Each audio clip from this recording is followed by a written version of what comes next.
Boa noite! Vamos começar agora a nossa live aqui sobre constipação intestinal na infância. Na verdade, gente, esse assunto é um assunto muito importante. Vou deixar o pessoal começar a entrar aqui para a gente falar um pouquinho sobre constipação intestinal.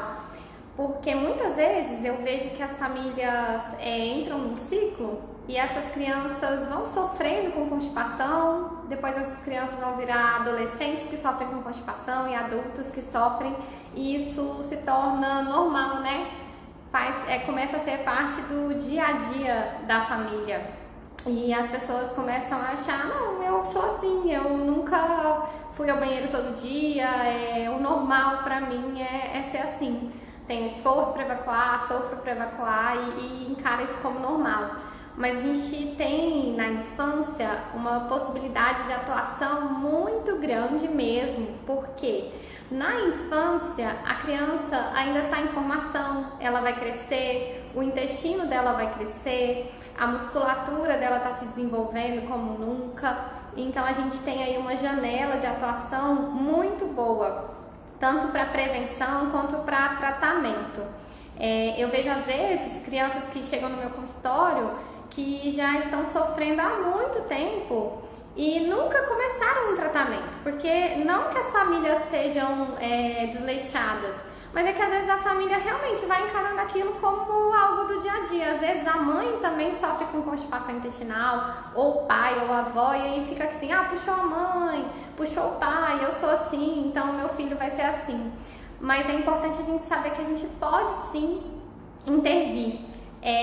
Eu vou falar um pouquinho primeiro aqui sobre alguns conceitos básicos, né, claro, para vocês entenderem um pouco sobre o funcionamento do intestino, e depois que a gente passar por esses conceitos eu vou abrir para perguntas também. Teve gente que me mandou perguntas antes, eu não consegui anotar todas as perguntas, hoje meu dia foi muito corrido, peço perdão, mas quem mandou pergunta antes pode mandar por aqui também, que no final da live eu vou fazer questão de tentar responder o máximo de perguntas possíveis aqui.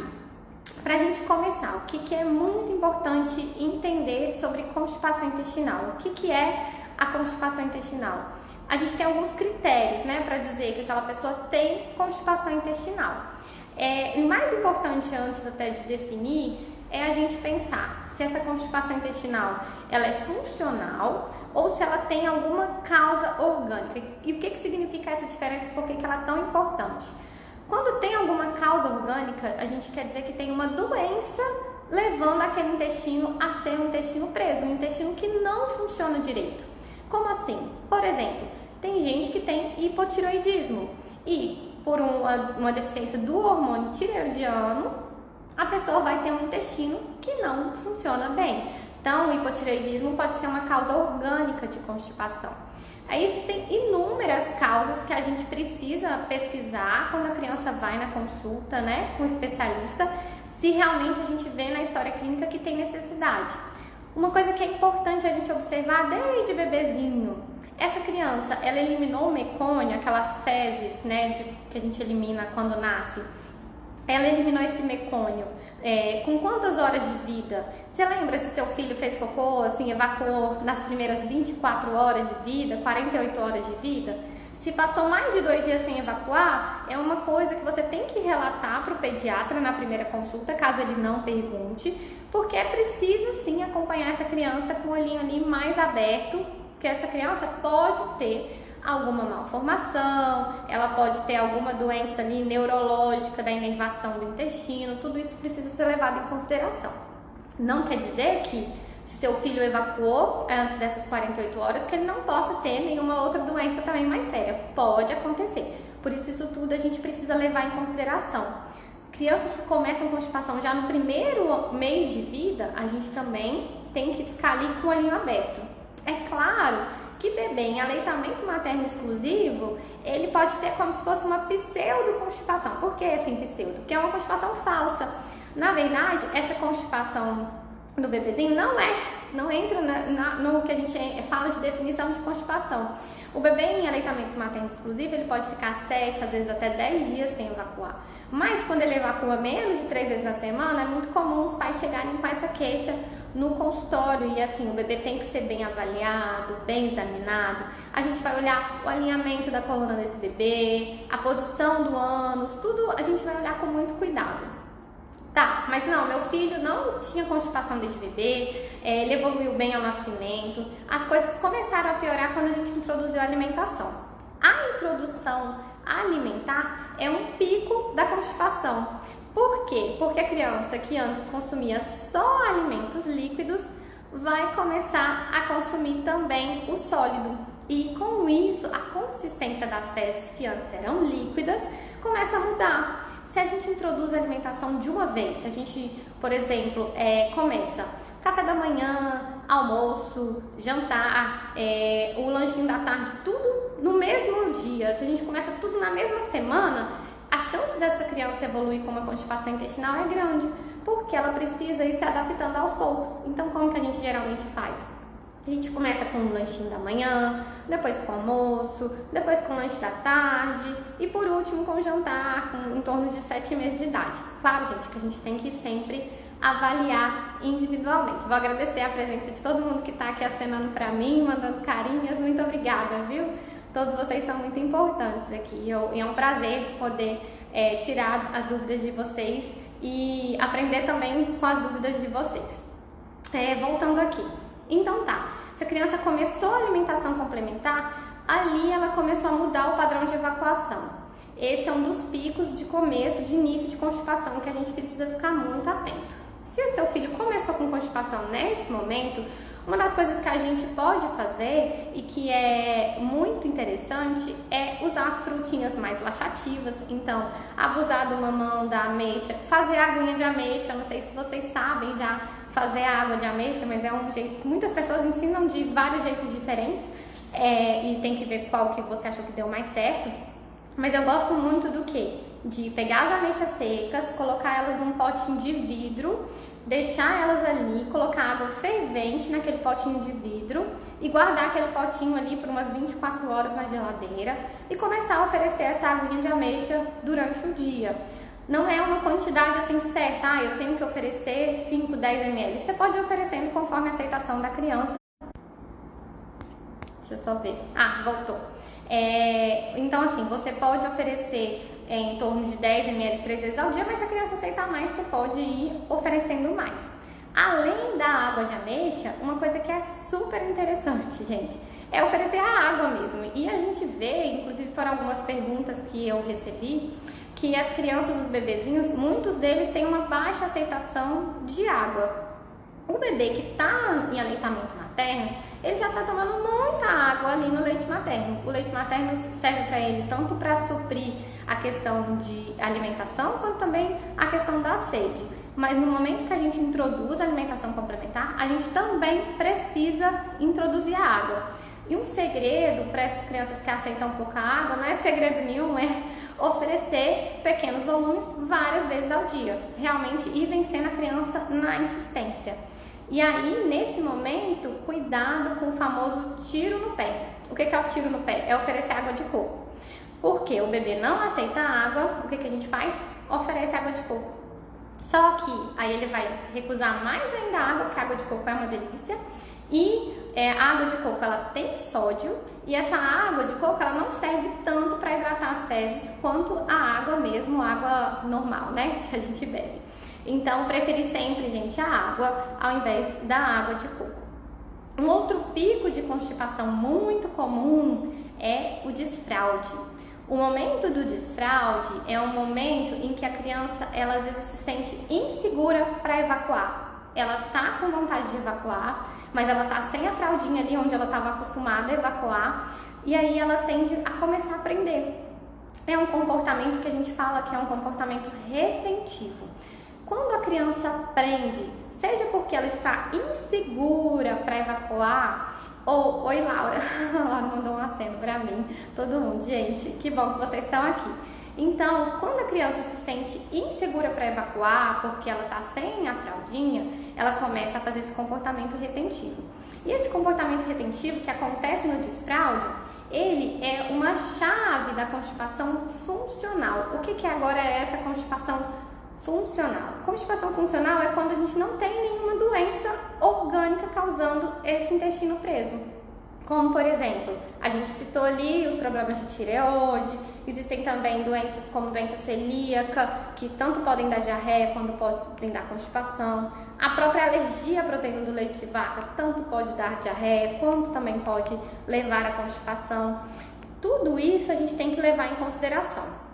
Se a criança começa a reter as fezes, seja porque em algum momento ela já sentiu dor para evacuar, seja porque ela agora está com medo de evacuar sem a fraldinha dela, mesmo que a família dê toda a segurança, é uma coisa que acontece instintivamente, sem a fralda muitas crianças começam a aprender.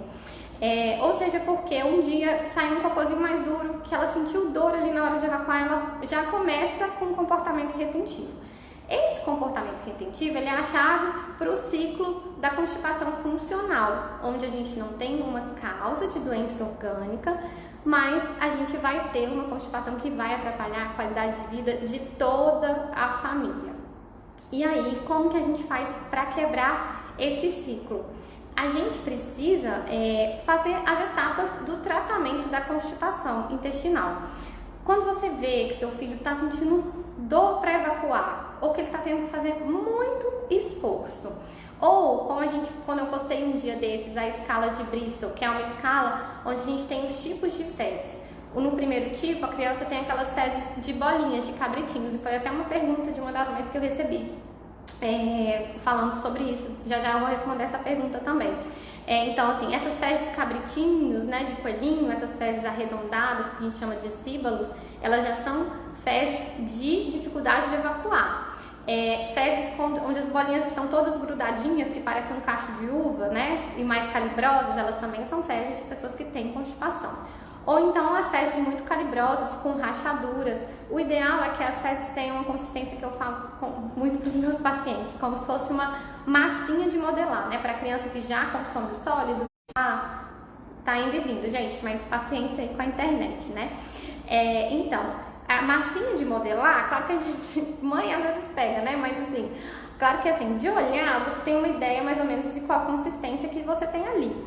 Quando elas estão de massinha de modelar, elas vão sair facilmente, vão sair sem dor, vão sair sem esforço, a não ser que a criança tenha alguma condição anatômica ali que favoreça e necessite de fazer esse esforço, quando a criança tem alguma doença orgânica. Se for só funcional e a criança não tiver nenhum problema orgânico, essa consistência vai sair com facilidade e sem dor. Então, a gente precisa sempre cuidar muito dessa consistência. Porque uma vez que a criança sentiu dor para evacuar, ela começa a aprender. Quanto mais tempo as fezes ficam retidas ali no reto ou no final do nosso intestino grosso, o nosso intestino, qual que é a função dele, o intestino grosso, né? Uma das funções que a gente estuda desde quando a gente começa a estudar o corpo humano. Uma das funções do nosso intestino grosso é absorver água. Quanto mais tempo as fezes ficam ali no intestino grosso, um beijo, Eliane, você que é maravilhosa. Então, quanto mais tempo as fezes ficam no intestino grosso, mais ressecadas elas vão ficar, porque o nosso intestino vai continuar absorvendo água daquelas fezes que estão ali paradas. Ele entende que essa é a função dele e ele vai continuar absorvendo. Quando essa criança tenta evacuar, ela vai sentir mais dor, mais desconforto. Ela vai ter que fazer mais força. O que ela vai fazer instintivamente? Ela vai adotar um comportamento retentivo. Ela vai prender. Tem criança que vai pro cantinho ali do quarto e prende. Tem criança que deita, que rola no chão. Tudo isso é uma postura retentiva. Um adulto que entende que precisa evacuar, ele vai ao banheiro, mesmo que ele sinta dor, ele vai fazer. A internet está pausando aí para vocês também, mas vamos continuar, né, com paciência com essa internet. Então, assim, o adulto vai entender que ele precisa evacuar, mesmo que ele esteja sentindo dor. E claro que a gente não é normal, viu, gente, evacuar sentindo dor. A gente também tem que tratar os adultos. Não achem que, se vocês, por um acaso, que é muito comum, mães e pais que também têm constipação no consultório chegarem lá pra mim, e embora eu não trate os adultos, né, eu sempre falo, olha, isso não é normal, vai procurar um tratamento pra você, indico, né, algum especialista também pra cuidar dos pais e das mães. Tá, mas voltando, se a criança adota esse comportamento retentivo, ela entrou num ciclo sem fim. Porque agora ela vai reter, as fezes vão continuar ficando ali mais tempo, vão continuar ficando ressecadas, ela vai continuar sentindo dor, ela vai reter de novo, e aí isso é um ciclo mesmo. Obrigada, Laura. Então vou seguindo assim, pausando de vez em quando, com paciência. Então o que a gente precisa fazer? A gente precisa romper esse ciclo. Uma outra coisa que eu quero falar pra vocês que é super importante é sobre o escape fecal. Porque quando a criança não está conseguindo evacuar, pode começar a acontecer das fezes escorrerem ali, as fezes mais amolecidas que chegam, e elas passam por aquelas fezes que estão mais empedradinhas ali no fundo do intestino. Se eu tiver... vou pegar aqui o controle remoto para explicar como se fosse o fim ali do nosso intestino.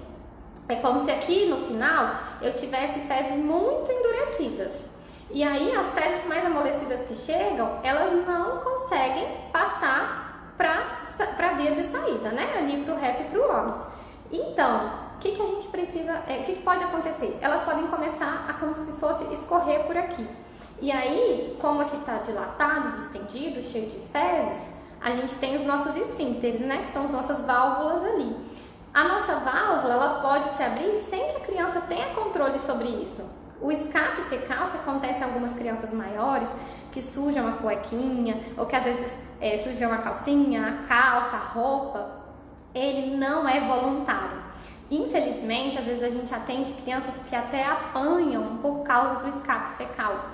Porque os pais acham que a criança está com preguiça de ir ao banheiro.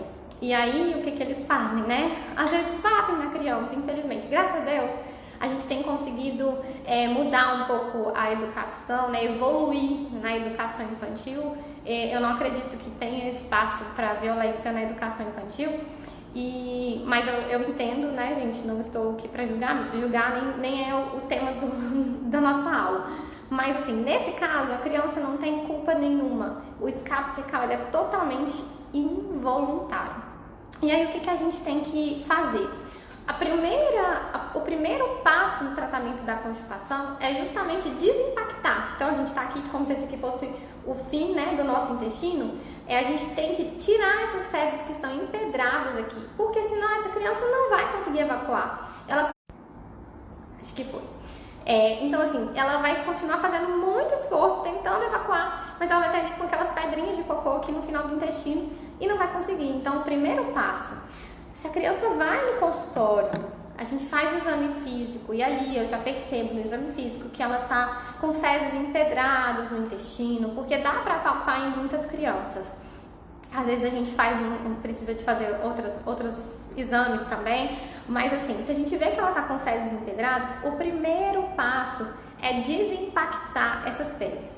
A gente pode fazer essa desimpactação com laxante via oral e a gente pode, às vezes, precisar de fazer a desimpactação via retal. Tem pacientes que chegam para mim e estão sem evacuar há 10, 11, 15 dias.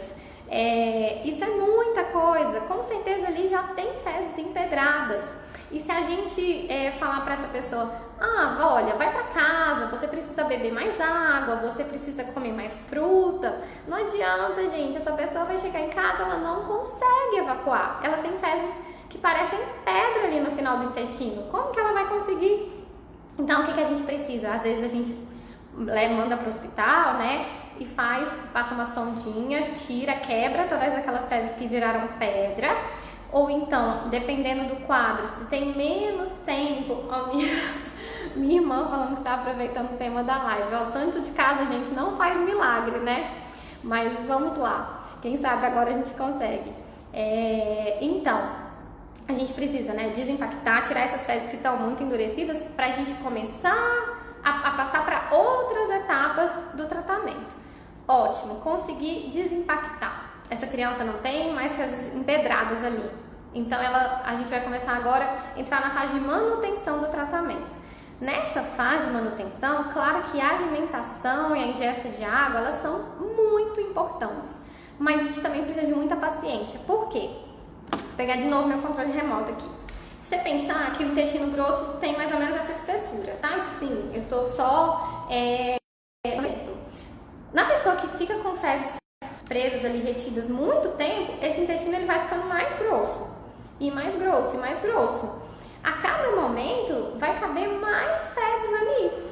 Então, vai demorar mais tempo para a gente mandar uma mensagem para o nosso cérebro e falar: olha, seu intestino está cheio, vai lá no banheiro esvaziar. Então, essas pessoas vão ficando com fezes mais tempo. Quanto mais tempo essas fezes ficam ali, mais ressecadas elas vão ficar, mais difícil vai ser para sair. Então, gente, o que a gente precisa fazer? A gente vai sim entrar com uma alimentação diferenciada, rica em fibra e em água. E algumas dúvidas que eu recebi, né, são de pessoas que falam: nossa, mas meu filho come muita fruta, ele tem uma ingesta muito boa de fibra, só que eu não consigo dar água para ele. Muita fibra sem água, às vezes pode dar um efeito contrário. Se a gente não acompanha a ingesta de fibra com ingesta de água, a gente pode acabar piorando a evacuação. Olha, uma mãe aqui acabou de comentar, né? Meu filho sofre muito, chora muito não querendo fazer cocô. Um drama, e muitas vezes nem com laxante ele faz. O que acontece? O que a gente precisa analisar nesse caso, né? Que a Vanessa compartilhou aqui com a gente sobre o filho dela. O laxante, existem vários tipos de laxante. Os laxantes que a gente usa para criança, eles não são para evacuação imediata, eles não são irritativos. Lactopurga, que muitos adultos se automedicam, eles são laxantes. Esse lactopurga ele é um laxante irritativo, a pessoa vai sentir dor, uma cólica e vai ter quase uma diarreia. Para criança, a gente usa os laxantes de um tipo que são osmóticos. Isso também faz parte dessa nossa segunda etapa aqui, que é a manutenção do tratamento. O que é osmose, né? O que é esse laxante osmótico? Ele vai, então assim, a gente está lá de novo com o intestino, né? As fezes estão aqui dentro do intestino, o nosso intestino está puxando a água dessas fezes. As fezes dentro do intestino com o laxante osmótico, as fezes vão puxar a água de volta para as fezes. Então elas vão se manter com uma consistência boa. Mas não adianta dar só na hora que a criança está com constipação. Não adianta dar só naquele momento que você acha que a criança está sofrendo. Porque tem um tempo de efeito que pode variar e às vezes vai ser de até 72 horas para começar a fazer um efeito bom mesmo. E aí, Vanessa, o que a gente precisa ver no caso do seu filho? Se ele está chorando muito e não quer, muitas vezes nem com laxante faz, talvez ele esteja impactado. Então, se tem ali fezes muito endurecidas, ele vai precisar de uma desimpactação. Pode ser que você pausou, mas continuando. Pode ser que essa precise de uma desimpactação via retal, mas pode ser que a gente consiga fazer com uma dose mais alta de laxante, que aí a gente vai fazer uma dose específica para esses momentos que a criança não está conseguindo evacuar. E aí a gente tem que ter em mente, quanto mais tempo essa criança ou esse adulto tem constipação, a gente volta lá para o meu controle remoto, mais dilatado esse intestino tá. O intestino, gente, ele é um músculo, então ele se dilata e depois ele pode ir aos pouquinhos voltando para o normal. Se a criança já tem uma constipação de longa data, o intestino, deixa eu só ver como é que tá aqui meu tempo, um intestino muito dilatado, isso pode provocar na criança uma necessidade de tratamento prolongado. Tem crianças que a gente não consegue tirar o laxante na infância. Um tratamento de constipação ele vai durar no mínimo 3 meses. Mas tem crianças que vão acabar dependendo desse laxante por um tempo. Doutora, o laxante vicia? Meu filho está viciado nesse laxante? O intestino do meu filho está viciado no laxante? Não, gente, o laxante não vicia. Esses laxantes que a gente usa para tratamento de constipação na infância, que são osmóticos, a maioria deles só tem uma ação local. Eles só estão ajudando ali como coadjuvantes, né, para que o intestino funcione bem. Porque às vezes eu vejo que a ansiedade da mãe de tirar um medicamento é tão grande que ela acaba começando o acompanhamento, mas acaba tirando o laxante por conta própria, porque tá tão ansiosa para o filho não usar a medicação, só que às vezes você acaba tirando antes da hora. E aí o que vai acontecer? Passa um tempo, volta tudo de novo. Quando a gente começa a fazer o tratamento e a gente entra com alguma dose de laxante, depois eu vou diminuindo essa dose aos poucos, eu começo a intercalar, usar um dia sim, um dia não, até que eu possa tirar esse laxante completamente. Por que às vezes na infância é mais difícil? Nem toda criança vai aceitar uma alimentação equilibrada, rica em frutas, em folhas, em fibras e ter uma boa ingesta hídrica. Por isso que muitas vezes a gente acaba assim precisando dos laxantes por mais tempo. Deixa eu ver mais aqui alguns comentários de vocês, né? Do meu filho sai bem grosso, só faz com fralda, tem medo de ir ao banheiro. Porém o xixi ele vai sozinho, tranquilo. Essa também é uma observação muito interessante. Por quê? Essa criança está sentindo medo porque está saindo muito grosso, dói. Se sai muito grosso, dói. E aí ela tem um comportamento retentivo. O medo, gente, ele não vai embora enquanto a criança não dissociar evacuação de dor. Por isso que eu falo com os pais, muita calma com o desfraude.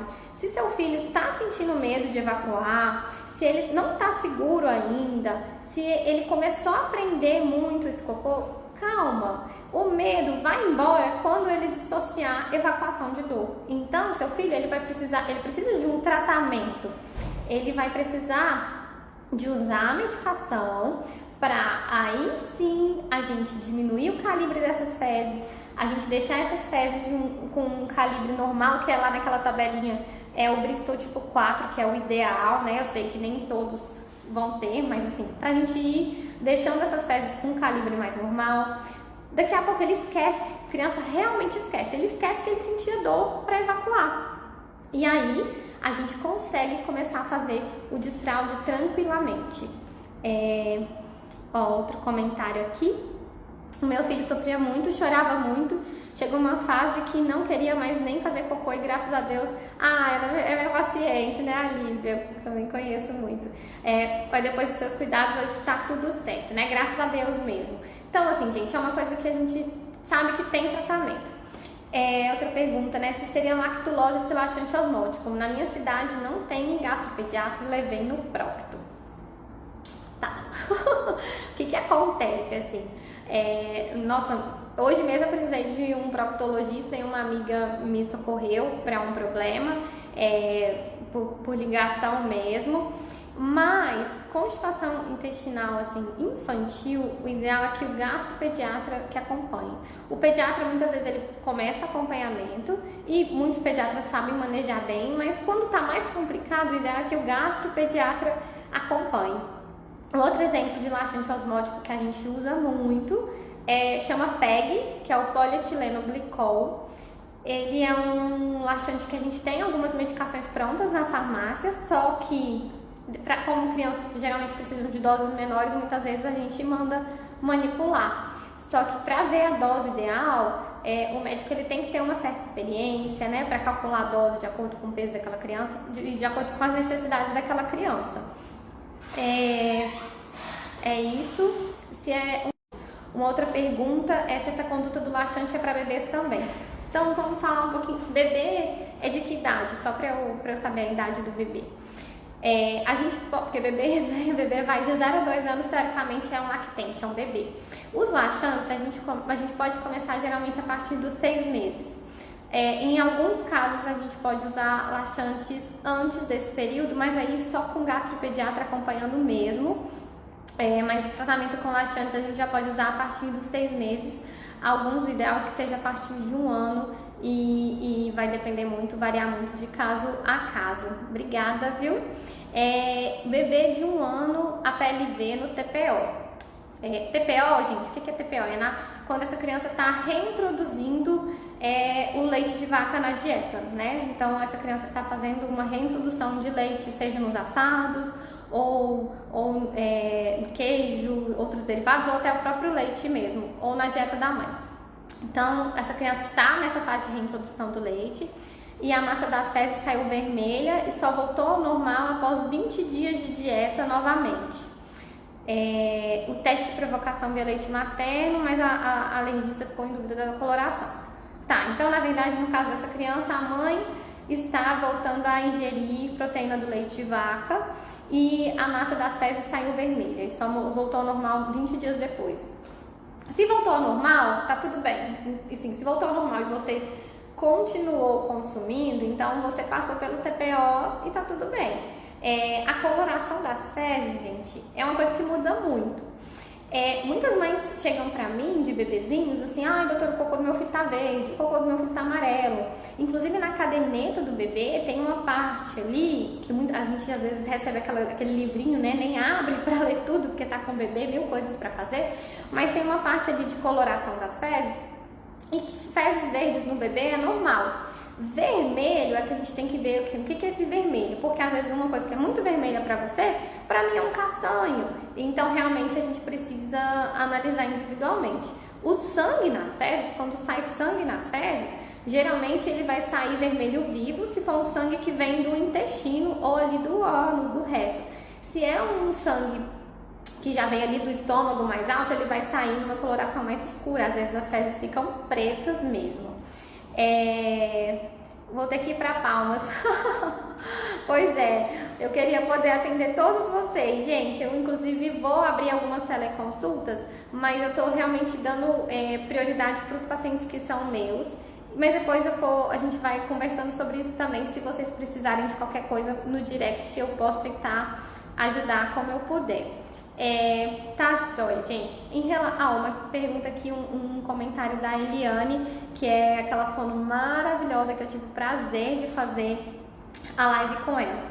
Doutora Sofia, com a introdução alimentar, as fezes também por um tempinho, principalmente no início, podem mudar, né?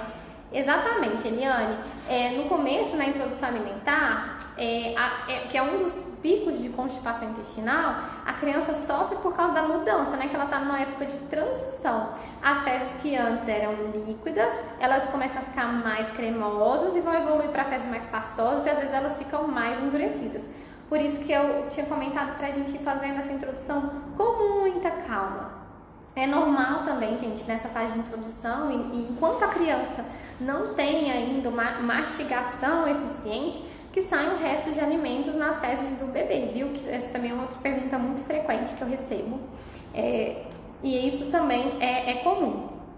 Uma outra perguntinha. Meu bebê de 10 meses demora 5 dias para evacuar. Ofereço muitas fibras, mas ele não bebe muita água. Qual a quantidade de água ideal no dia? Tá. Quantidade ideal de água no dia, a gente calcula em torno de 40 ml por quilo de peso. Só que para muitos bebês isso é muito. E aí o que a gente tem que levar em consideração? Os bebês, eles já estão ingerindo água via leite materno e água também na fórmula infantil. Por isso, muitas vezes eles não vão sentir tanta sede. Mas se o seu bebê tem constipação intestinal, faz aquilo assim, oferece água aos pouquinhos, várias vezes ao dia. Meu filho, gente, ele só foi começar a tomar água mesmo com uns 10 meses de idade. A gente teve muita dificuldade para dar água para essa criança. Na época a gente morava em Brasília, eu acho que talvez se já fosse aqui em Palmas nesse calor, talvez ele até bebesse mais água. Mas até hoje ele é uma criança que eu preciso ficar levando água, insistindo com ele às vezes para beber água, porque ele não lembra. Então, o segredo, ofereça água várias vezes ao dia.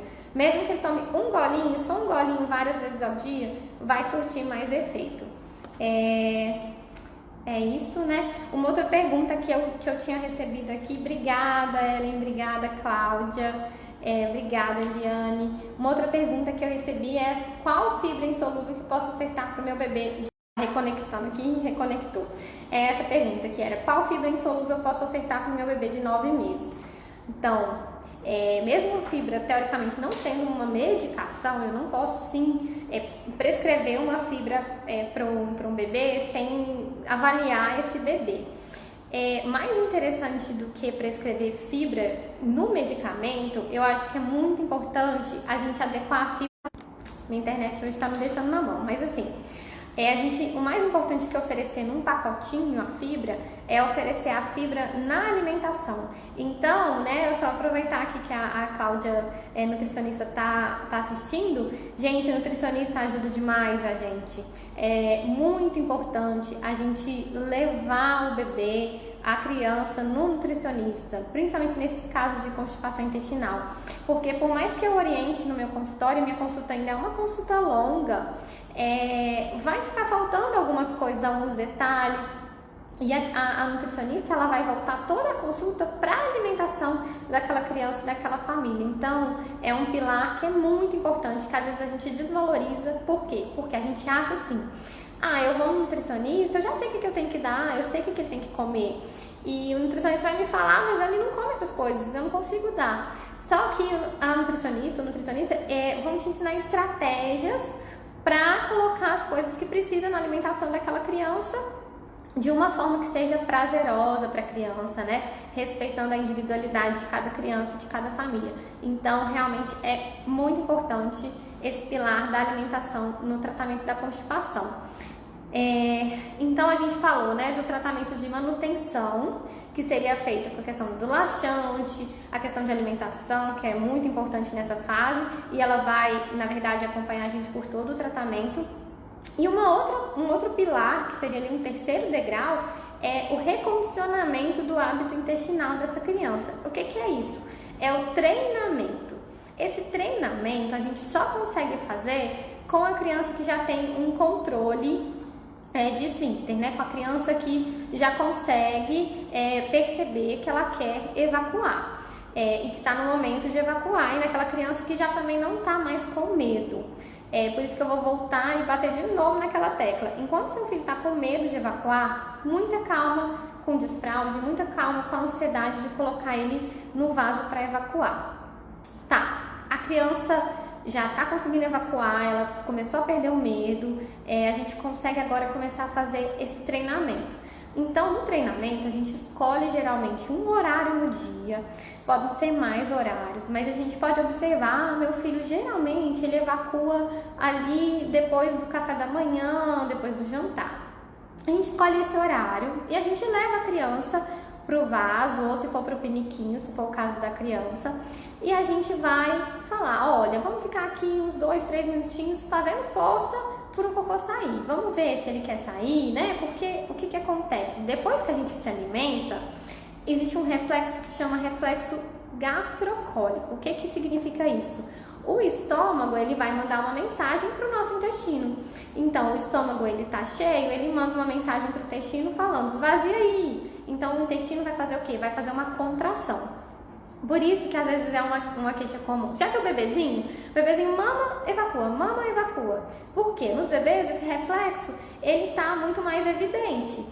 Depois, a gente vai crescendo e a gente começa, né, a ignorar alguns chamados do nosso corpo. Então, as crianças às vezes não. Então, eu tenho pacientes que os pais falam: doutora, no meio do almoço, ou começou a almoçar, ele quer parar para ir no banheiro. Eu falo: deixa ele parar e deixa ele ir no banheiro, porque é um reflexo. Então, com o tempo, tudo isso vai se adequando, mas a gente não pode ignorar as mensagens que o nosso corpo está mandando. Nessa fase também de treinamento, gente, é muito importante, né? Quando a gente sair da quarentena, quando tudo isso acabar, esse distanciamento social, não importa onde você esteja com seu filho, se ele sentir vontade de evacuar, não fala para esperar chegar em casa: vamos esperar chegar em casa, lá você faz. Não fala isso. Faz de tudo para forrar o assento, higieniza como você puder, mas deixa ele evacuar onde ele sentiu vontade. Às vezes você tá, no shopping com um monte de sacola, né? Quem que tá com saudade aí do shopping? Então, às vezes você tá lá no meio do shopping com um monte de sacola e o seu filho pede para ir ao banheiro. Algumas mães: vamos esperar chegar em casa, meu filho. No que você fala isso, ele corta o reflexo dele. E aí ele começa a aprender. Então, não, gente, vamos combinar, né, que a partir de agora, onde a criança estiver, sentiu vontade de evacuar, você vai encorajar ela a evacuar ali. Inclusive, falar: meu filho, se sentiu vontade na escola, faz na escola, porque algumas crianças, as maiores, elas começam a ter vergonha. Então, falar: olha, a evacuação é uma coisa normal, todo mundo evacua. Eu gosto muito, para quem tem filho, comprar livrinho de corpo humano e mostrar ali, ó, aqui é o nosso intestino, todo mundo tem esse intestino, né, que é a casinha do cocô, e a gente conversar com a criança assim de uma forma lúdica, para ela começar a entender, claro que guardados os níveis de entendimento de cada criança.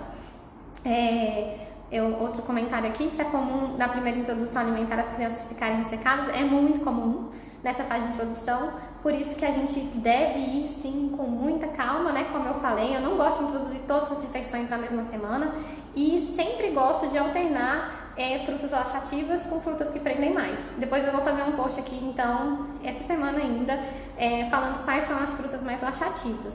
Mas já vou aproveitar um gancho aqui. Às vezes uma coisa que prende meu intestino pode não prender o seu, uma coisa que solta o seu intestino pode não soltar o meu. A gente tem, né, nós somos realmente indivíduos, então somos diferentes.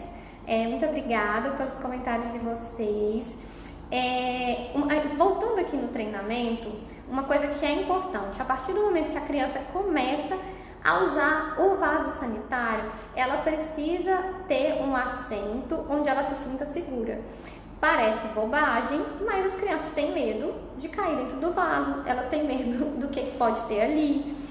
Então a criança, ela precisa se sentir segura, e eu queria pegar, deixa eu ver, não, na próxima live eu vou vir mais preparada com os desenhos para mostrar para vocês. Mas assim, a criança, ela precisa, quando ela senta, o ideal é que o joelhinho dela, faz com que essa minha mão aqui é o joelho, né? O ideal é que o joelhinho dela esteja mais, assim, aqui é o tronco, aqui vou pegar uns papéis para fazer. Então assim, ó, aqui é o tronco da criança, aqui é o joelho. O joelho, o ideal é que ele esteja um pouquinho mais levantado, não é muito não, né? Mas um pouquinho mais levantado. Já viu quando a gente fica de cócoras, né? Os joelhos não estão mais levantados? Então, no assento no vaso, o ideal é que o joelho esteja um pouquinho mais elevado que o resto. Por quê? Isso dá uma angulação maior, faz um ângulo melhor aqui para as fezes saírem com mais facilidade. Então, por isso que a gente usa muitas vezes um banquinho ou uma escadinha para a criança apoiar o pé. E é muito importante também que ela esteja se sentindo segura, e esse apoio vai deixar ela mais segura. Então, a gente pode começar no piniquinho, mas também quando a gente vai fazer o desfraude, às vezes a gente vai passar logo para esse assento adaptado. Eu gosto desses modelinhos que tem a escadinha, ou que a gente possa, quem não pode ter esse modelo, que você adapte, coloque um banquinho para a criança colocar o pé. Já tentou evacuar sem pôr o pé no chão? É mais difícil. Peraí, que eu acho que chegou mais uma pergunta aqui. O que eu acho dos probióticos na constipação? Excelente pergunta. Muito obrigada por você estar aqui, viu? É uma pergunta de uma pediatra muito querida. Então, eu acho que os probióticos são excelentes aliados em vários tratamentos na gastropediatria, não só na constipação. A gente realmente tem pouca evidência científica ainda em relação a isso. Inclusive, assim, o último guideline, né, que saiu de constipação intestinal, já que eu estou aqui também respondendo uma pergunta para uma pediatra, no último guideline, ele ainda não mostra evidência forte o suficiente para o uso de probiótico na constipação. Mas a gente sabe, gente, que a microbiota intestinal é muito importante. Só que nem só com probiótico a gente consegue modular essa microbiota intestinal. O que é microbiota intestinal? Microbiota intestinal e o que são os probióticos, né? Para quem não é assim da área da saúde. Microbiota intestinal são os milhões de bactérias que vivem no nosso intestino. Eles interagem com os nossos hormônios, interagem com o nosso sistema de defesa, interagem com todo o funcionamento do nosso intestino. E o probiótico, ele é um conjunto de bactérias boas, né, que vão passar ali pelo estômago sem serem digeridas, e elas vão cair no intestino e elas podem ajudar, sim, nesse funcionamento. Só que a gente pensar, né, com pílulazinhas eu tenho efeitos menores do que quando eu mudo a minha alimentação e eu coloco uma alimentação rica em pré-bióticos, que são as fibras. Com essa alimentação eu vou alimentar todas as bactérias boas do meu intestino e elas vão se desenvolver. Então, o pré-biótico, a fibra, né, muitas vezes ela tem um efeito excelente. Mas se a criança, a família tem condições de arcar com probióticos, muitas vezes eu associo sim no tratamento da constipação. isoladamente, a gente não vê efeitos tão satisfatórios se a gente não fizer os outros pilares também do tratamento. Mas eu adoro probiótico e eu acho que eles podem sim ser excelentes aliados. E um comentário aqui da Eliane, né, que o alimento direto é um ótimo tratamento. E sempre, oh querida, sempre deve ter avaliação com o médico, principalmente com uma médica como você. Obrigada. Então, realmente, gente, alimentação, essas mudanças alimentares, às vezes a gente sente tanto assim, às vezes o nosso filho não come bem, né, e a gente se sente tão desestimulado, mas a gente não pode perder a fé de que a criança pode melhorar a alimentação, a família, porque isso vai ficar pro resto da vida da criança e faz toda a diferença. E uma outra perguntinha, não, acho que essa eu já respondi. Deixa eu ver aqui. Uma coisa que eu queria responder sobre bebês, que tinham me mandado essa pergunta antes, pra gente falar um pouquinho sobre a disquesia. Os bebezinhos ainda que estão só em aleitamento materno ou que estão em fórmula, eles podem sofrer muito antes da evacuação com esforço, choro, eles se espremem, às vezes ficam vermelhos e aí as fezes saem moles, líquidas, como fezes de bebê, que é o normal do bebezinho. Isso, gente, pode ser chamado de disquesia. A disquesia é um distúrbio funcional do bebê. Ela voltou à internet. A disquesia ela pode durar até em torno de 9 meses de idade. A maioria com 6 meses já melhorou, mas a disquesia causa sofrimento. Não adianta a gente dar laxante, porque as fezes são amolecidas. A disquesia é um outro assunto, mas que às vezes as pessoas acham que é constipação e usam muito supositório na criança, mas não, esse esforço, esse choro que a criança em aleitamento materno ou na fórmula tem para evacuar, é um esforço que na verdade é um distúrbio funcional. Na maioria das vezes não é por nenhuma doença. Claro que cada criança precisa ser avaliada individualmente. Eu tive um caso recente agora no consultório, travou, né, mas voltou, eu acho, de uma criança, só ver nosso tempo, temos mais 10 minutos, de uma criança que já acompanhava comigo por alergia à proteína do leite de vaca e outras alergias alimentares, e realmente é uma criança que tem alergia alimentar. E essa criança só começou a constipação próximo ali à fase de introdução alimentar.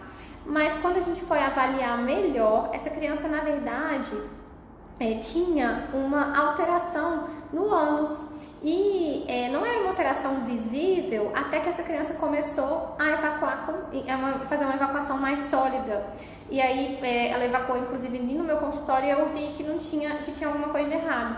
Então, às vezes a gente acha que é tudo assim, não, é tudo normal, é tudo funcional, tudo vai melhorar, é só da medicação, mas a importância de fazer um acompanhamento. Essa foi uma criança que não foi na primeira consulta que a gente percebeu essa alteração, até porque ela só começou a apresentar isso mais tarde. E ela precisou de uma intervenção, inclusive cirúrgica. Por isso que é tão importante, gente, nada substitui um acompanhamento bem feito. Deixa eu ver se tem mais perguntas aqui. Deixa eu só ver, porque tinha umas perguntinhas que eu tinha anotado, gente, de pessoas que tinham me mandado antes. Olha só, uma pessoa me mandou a seguinte pergunta: minha enteada de 1 ano e 10 meses tem gases no intestino preso e quando ela vai para casa deles, né? Então, assim, isso também é uma realidade, crianças que têm guarda compartilhada e às vezes a gente vê alimentações e rotinas muito diferentes nessas casas. O ideal é que a gente consiga alinhar isso tudo, mas que quando ela vai para casa a gente dá um máximo de alimentos que soltam, só que alguns dão gases. Muitos alimentos com fibra são alimentos que podem fermentar mais, então pode acontecer sim de ter mais gases. Só que se essa criança começa a ter um funcionamento bom do intestino, esses gases eles vão deixar de incomodar tanto. Aí a gente precisa fazer uma análise também da alimentação bem detalhada, para ver se a gente consegue equilibrar e não deixar tantos alimentos assim que dão gases, né? Quando ela... quase chorei vendo ela tentando fazer cocô e não consegui. Quando fez foi só uma bolinha de pedra de tão duro. É aquilo que a gente conversou, né? A criança tá com impactação ali. Então tem um cocôzinho tão duro no final do intestino dela que ela não consegue evacuar. Essa criança precisa de tratamento, precisa de medicação também. Ó, a Edilane, que é uma nutricionista maravilhosa. A filha dela, gente, come tudo que há de melhor. Pensa numa alimentação perfeita, é uma princesa. E ela falou, meu esposo fez um banquinho para colocar nos pés da minha baby.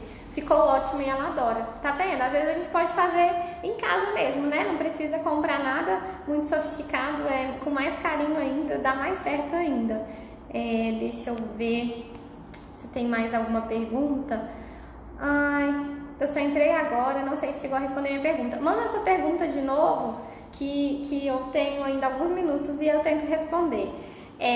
Obrigada, Andy. A Andy também é uma excelente gastropediatra. Sou fã em dobro. Então, gente, é isso. Na verdade, o que a gente tem que pensar é que o tratamento de constipação, ele é um tratamento que vai começar desde a desimpactação para as crianças que têm necessidade, vai passar por todo esse tratamento de manutenção, com as medicações, com alimentação, com mudança de hábito, com ingestão hídrica e depois vai para essa parte de condicionamento, de treinamento. Eu quero de novo reforçar e tirar a ansiedade de vocês. Em relação ao desfraude, isso é muito individual. Muitas crianças têm controle esfincteriano ali em torno de 2 anos, quando eu tô falando agora em relação às fezes, né? Em torno de 2 anos, 2 anos e meio, essas crianças às vezes já estão desfraldadas. Outras crianças vão demorar mais nesse desfraude. A gente tem que ver que a criança está dando os sinais para ser desfraldada. E aí depois eu vou fazer um post também específico para isso. Não vou me esquecer. Já prometi aqui o post das frutas, dos alimentos, né, mais laxativos e o post também dessa questão do desfraude. Eu já respondi. Obrigada. Então é isso, gente, um prazer ter todos vocês aqui na live. A Dri tá falando que a coloração vermelha só melhorou quando ela voltou à dieta. Essa é aquela criança que estava fazendo teste de provocação e ficou com a alteração da coloração das fezes quando a mãe voltou a consumir proteína do leite. Então, realmente, a gente precisa avaliar com muito cuidado individualmente, porque se melhorou com a dieta, pode ser um efeito da proteína do leite, mas tem que avaliar individualmente. A alergia à proteína do leite, ela pode sim causar também constipação. Que a gente acha muito que a alergia à proteína do leite, que doença celíaca só vão dar diarreia. Mas algumas crianças vão se manifestar com constipação, porque elas vão ter uma alteração da motilidade. Essa alteração da motilidade pode vir desde cima, com refluxo, e ela pode até embaixo, no nosso intestino. Então, a gente tem que avaliar também essas crianças com alergia alimentar com mais cuidado, porque elas têm mais tendência, elas podem ter com mais frequência, né, tanto a diarreia quanto a constipação como manifestação. Mas é isso, vamos cuidar dos nossos filhos com muito carinho, não vamos deixar a constipação para depois, porque depois pode ser um pouco mais difícil o tratamento, não que não tenha jeito, mas pode ser um pouco mais difícil. Não fique tão ansioso em relação a exames, nem todas as crianças vão precisar de exames complementares. A gente solicita nos casos em que realmente tem necessidade. A constipação funcional, muitas vezes a gente começa o tratamento, a resposta é ótima, muda a qualidade de vida da família inteira, da criança. Porque a constipação intestinal, eu tenho até uma imagem de uma aula em que está ali a criança sentada no vaso e está a família toda ao redor.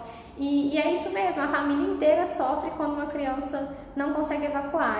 Essa mãe que falou, né, a enteada dela, e olha como é o carinho, que bonito, né, esse carinho, ela quase chorou vendo o esforço da enteada dela, e realmente é muito sofrido.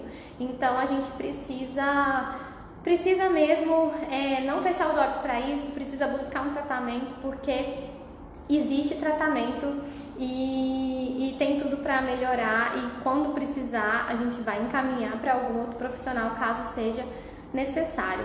Tem muita coisa para falar sobre constipação, eu acho que depois vou até marcar uma outra live sobre esse assunto. A minha próxima live estou pensando em fazer sobre alergia à proteína do leite de vaca mesmo, que também é uma coisa que tem me pedido muito.